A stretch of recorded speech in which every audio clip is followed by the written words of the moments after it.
അതുകൊണ്ട് നിങ്ങൾ ഇങ്ങനെ കടുപ്പിച്ചു നോക്കരുത്, എന്നോടും കൂടെ ഇത്. നമ്മുടെ ജീവിതം ദൈവത്തിന് പ്രസാദമുള്ളതായിരിക്കണം. മനുഷ്യനെ പ്രസാദിപ്പിക്കുന്നവരായിട്ടല്ല, ദൈവത്തെ പ്രസാദിപ്പിക്കുന്നവർ.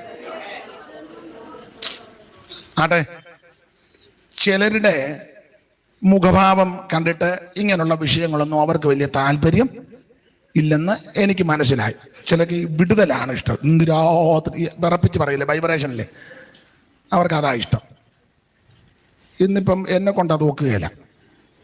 ഇനി ഞാൻ അങ്ങനെ പറഞ്ഞാൽ അത് ശരിയാകുകയില്ല. ഇനി 30-ാമത്തെ വയസ്സ് സ്നാനമേറ്റു, യേശു ശുശ്രൂഷ തുടങ്ങി. ശുശ്രൂഷ കണക്കെല്ലാം കൂടെ ചേർത്ത് പഠിച്ചില്ല, ഏതാണ്ട് 3.5 കൊല്ലം.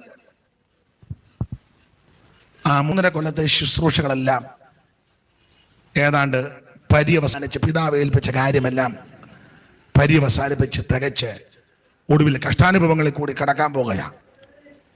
ആ സന്ദർഭത്തിൽ അവിടുന്ന് പോയി പ്രാർത്ഥിക്കുമ്പോൾ ഒരു ഇടിയുണ്ടായി. ഒരു ശബ്ദം, എന്തുവാ? ഇവന്റെ പ്രിയപുത്രൻ, ഇവന് ഞാൻ.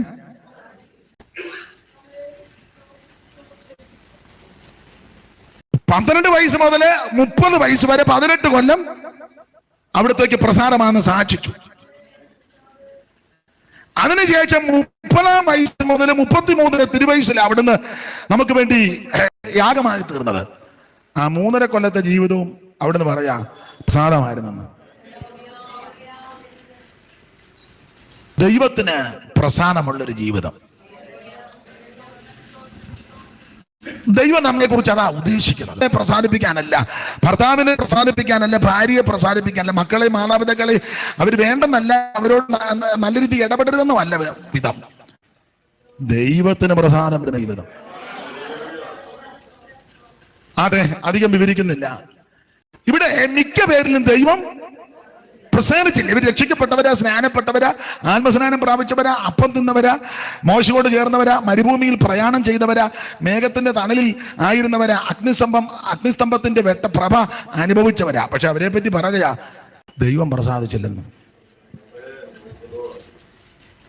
എന്താ ഇവര് ദൈവം പ്രസാദിക്കാതിരുന്നതിന്റെ കാരണം? അത് ആ ഭാഗത്ത് തന്നെ ഒരു 3-4 കാരണം പൗലോസ് പരാമർശിച്ചിട്ടുണ്ട്.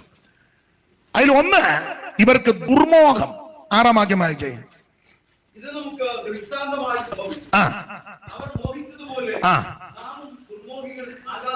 അവർ മോഹിച്ചതുപോലെ നാമും ദുർമോഹികൾ എന്ന് പറഞ്ഞാൽ, ദൈവം നമ്മിൽ പ്രസാദിക്കണമെങ്കിൽ ഇങ്ങനെയുള്ള ദുർമോഹങ്ങൾ ഉണ്ടാകരുത്. ദുർമോഹങ്ങള്, മോഹം ഗർഭം ധരിച്ച് പാപത്തെ പാപം മുഴുത്തിട്ട്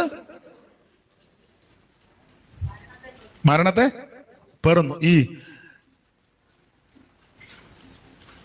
മോഹം ഗർഭം ധരിച്ച് പാപത്തെ പ്രസവിക്കും.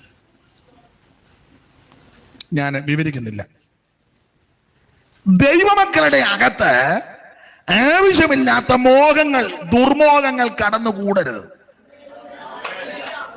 പൗലോസ് പറയുക, ക്രിസ്തുവിന്റെ പരിജ്ഞാനത്തിന് വിരോധമായി പൊങ്ങി വരുന്ന ഉയർച്ചകൾ, വിചാരങ്ങൾ, വികാരത്തെ പിടിച്ചടക്കണം. നമ്മുടെ ഈ കണ്ണ് എന്തെങ്കിലുമൊക്കെ കാണുമ്പോൾ ഭയങ്കര താല്പര്യം ഉണ്ടാക്കുന്ന കണ്ണ. അതെ, ഈ ജവളിക്കടയുടെ മുന്നിൽ കൂടെ ചുമ്മാ പോയാൽ മതി, ചാടി അതിനകത്ത് കയറും. അവർ വേറെ കാര്യത്തിന് പോവാ, എന്നാലും ഭർത്താവും ഭാര്യ വർത്താനം പറഞ്ഞതിന് പോകുമ്പോൾ ഉണ്ണയാടി, ഭർത്താവ് വീട്ടുകാരൻ അങ്ങനെ ആടി, നീ അത് വളരെ ശ്രദ്ധിക്കണം. നോക്കിയപ്പോൾ കാണുന്നില്ല, നോക്കിയപ്പം അവർ കട കയറി തുണി തിരുമി നിൽക്കുന്നു. കോട്ടനാന്നോ